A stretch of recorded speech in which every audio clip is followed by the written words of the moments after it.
Ito, maaaring matawa kayo, tumaas ang kilay nyo, or magulat talaga. Magulat sa ginagawang parang halos magpiesta na ang mga Duterte supporters, vloggers, at kanilang mga followers. Alam niyo kung bakit? Kasi sinasabi nila, tumaas daw ang rating ni Vice President Sara Duterte kumpara kay Pangulong Marcos. Well, hindi naman maiwasan yan kasi ang Pangulo kahit anong gawin mo ayaw tanggapin ng mga DDS o baka na-survey ay mga DDS. Ay natural, negative yun. Pero kahit naman anong gawin, ang Pangulo pa rin ay mananatiling Pangulo hanggang 2028 kahit bumaba ang survey kumpara kay Inday Sara. Pero ang nakakatawa rito at hindi dapat ating paniwalaan kaagad. Kasi sinasabing rating, approval rating. Ano ba ang ginawa ni Sara? Ano ba ang performance ni Sara as Vice President? Tatanong na ako kasi wala naman ako nakita. Ano bang ginawa niya? Pamumulitika? Pampataas ba ng rating yon? Pamamalagi ng halos isang buwan sa The Hague, Netherlands?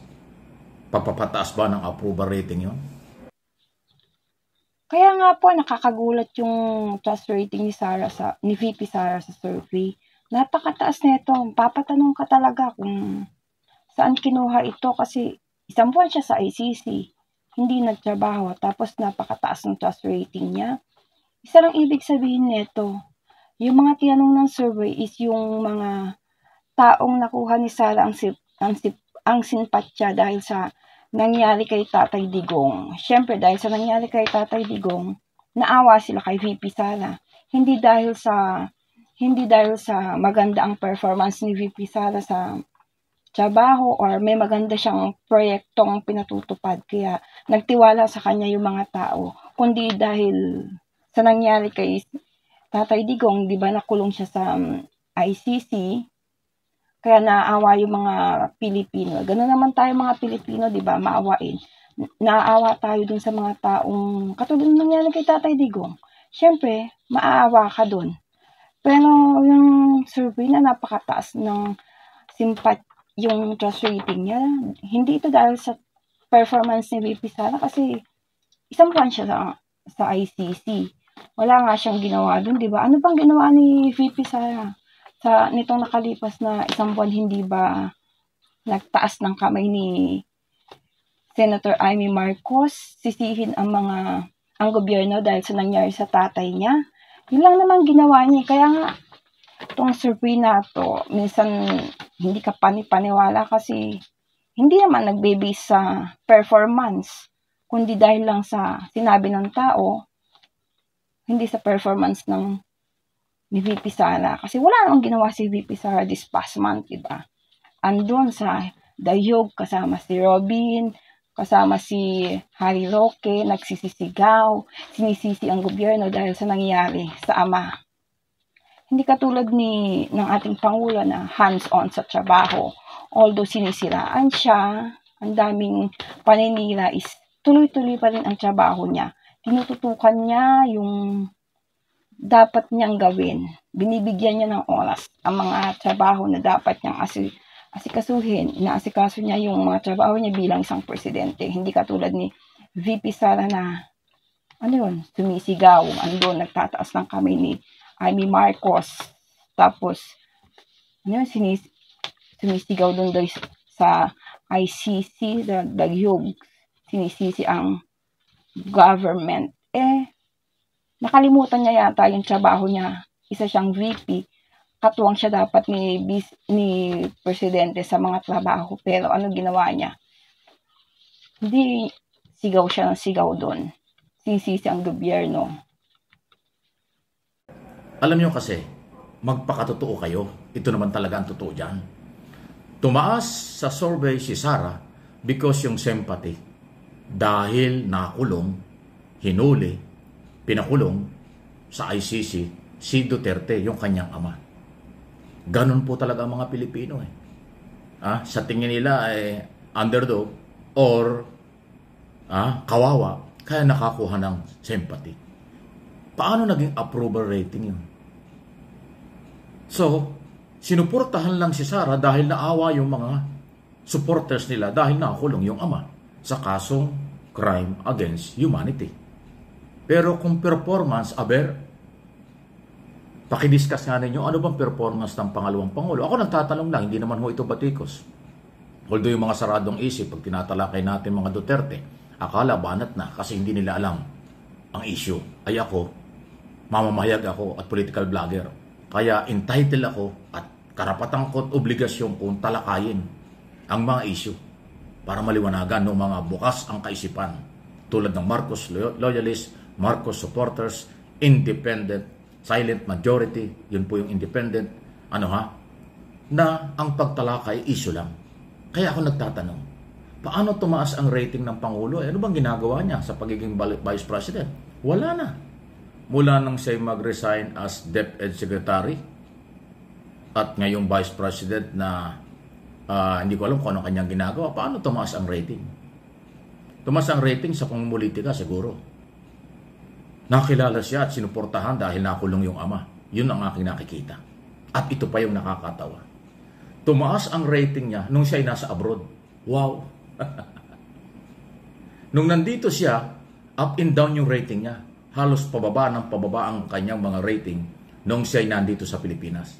Pero nang magpunta siya sa abroad dahil nahuli nga ang kanyang ama na dinala nasa ICC, doon tumaas ang rating. So si Inday pala, pag wala sa Pilipinas, tumataas ang rating. Ano yun? So mas bagay pala siya doon sa abroad kaysa rito? Ganun ba yun?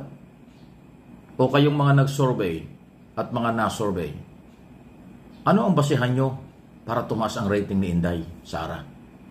Ano ba ang kanyang ginawa? Ano ba ang performance ng Office of the Vice President? Akala ba nyo natabunan na yung betrayal of public trust? Di umano yung graft in corruption? Article of impeachment? 7 yan. Na itatrial na yan after ng eleksyon. Di ba? So, nagtatanong lang po ako. Saan hinugot ng mga na-survey at nagpa-survey, survey company, yung mataas na rating ni Sara Duterte? Si Pangulong Marcos na walang holiday ang trabaho bilang Pangulo ng bansa, ginagawa ang lahat, ayaw lang tanggapin ng mga anti-Marcos, DDS lalo tigit, kasi meron silang political agenda. Gusto nilang pabagsakin ang gobyerno, gusto nilang agawin ang gobyerno ito. Kaya kahit anong gawin ni Pangulong Marcos, negative sa kanila. Kaya ako, pasintabi na lang sa aking personal na opinion, malamang ang natanong o na-survey ng survey company ay mga DDS. Kaya tumaas ang rating ni Sara kahit walang nagagawa at wala namang ginagawa. Kasi wala akong nabalitaan na major accomplishment ng Office of the Vice President. Ang alam ko lang ay halos 1 buwan siya doon sa Europe sa pakikipag-ugnayan sa mga abogado magtatanggol sa kanyang ama sa crime against humanity sa ICC na itatrial, kisimula ang trial sa September ngayong taong ito. So ayun po, di ba? Ulitin ko, saan galing yung performance? Natural, kung DDS ang na-survey, talagang negative. Pasalamat nga tayo, mayroon pang 25% si Marcos. Kasi kung talagang DDS siya, sa kanila 0 eh. Sa kanila, walang ginagawa si Pangulong Marcos eh. Sa kanila, bulagbingi sila sa performance at ginagawa ng Pangulo. Di ba? At kahit naman anong paliwanag mo sa kanila sa ginagawa ng Pangulo, hindi nila tatanggapin kasi bulag at bingi na sila. Nasunog na ang kanilang pagkatao at kaalaman dahil sila'y Duterte. Kaya tumaas ang rating ni Sara Duterte, malamang Duterte supporters ang na-survey. Kaya bagsak sa survey si Pangulong Marcos. Pero hindi magiging basihan yan para kayo magpanik. Ang pamahalaan, hanggang 2028 pa rin Pangulo ang Pangulong Marcos Jr. Kasi yun ang kanya sinumpang tungkulin sa ilalim ng saligang batas. So, okay magagalit ha? Saan kinuha ang mataas na rating ni Vice? Nakuha niya? Baka yung nag-survey kamag-anak ng mga nag-arali sa Netherlands. Kasi nung nasa Europe siya, saka tumaas ang survey. Ngayon, nandito na, nangangampanya na, nag-i-endorse na kung sino-sino. O, di ba? Wow. Anyway, nakakaduda na talaga ang survey. Ang survey ay mayroong pinapaboran, ang sinosurvey ay mayroon din pinapaboran, kaya ang resulta kaduda-duda. Ayan. Tama ba? Okay, magagalit. Ha? Ito bang survey result na ito ay panghahawakan? Ito ba ay kapanig-paniwala?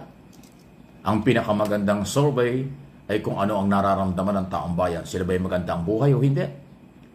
Tumatanggap sila ng ayuda o hindi? Nakakapagtrabaho silang maayos? Merong rule of law? Yan ang importante. Di ba?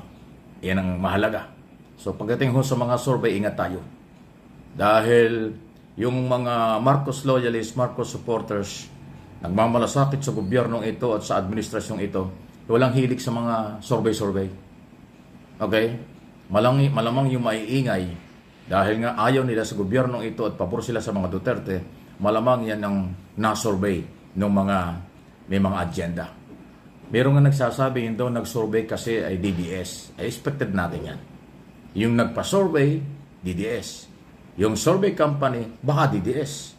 Yung na-survey, definitely ayaw kay Marcos. Kaya pumabor kay Sara ang resulta. Yan po ang aking analysis, opinion at interpretation dyan. Survey, 2.5 na. Survey, papaniwalaan pa ba? Ang mahalaga, may trabaho tayo. Ang mahalaga, kumakain tayo. Ang mahalaga, secure tayo. Ang mahalaga, umiiral ang mga batas. Walang paglabag sa karapatang pantao sa ilalim ng kasalukuyang pamahalaan. Happy Easter sa lahat ng Pilipino sa buong mundo. Luzon, Visayas, Mindanao. Ang pagbabago, pagsisisi at pag-unlad, inaasahan po natin. Please like and share ng ating mga video sa ating mga channel, Mike Abe Opinions, at yung kabilang channel natin, MA Pinoy TV. Dati, naniniwala ako sa survey kasi sabi ko, dito nalalaman yung mga performance, yung tiwala ng mga tao sa namumuno sa ating gobyerno. Siguro maganda ang performance nito, kaya mataas ang trust rating. Yun ang iniisip ko. Pero ngayon, hindi na kasi, grabe. VP, 1 buwan sa ICC, sa The Hague. Then pagkatapos, napakataas ng survey niya, trust rating ng mga tao. Malamang nga dahil lang sa naawa sila dahil sa nangyari kay Tatay Digong. Hindi dahil sa performance niya. At malamang yung nag-survey, DDS, then yung mga sinurvey, DDS din. Kaya syempre, pag ganun, positive nga ang outcome nito. Mataas ang trust rating niya. Hindi dahil sa performance niya.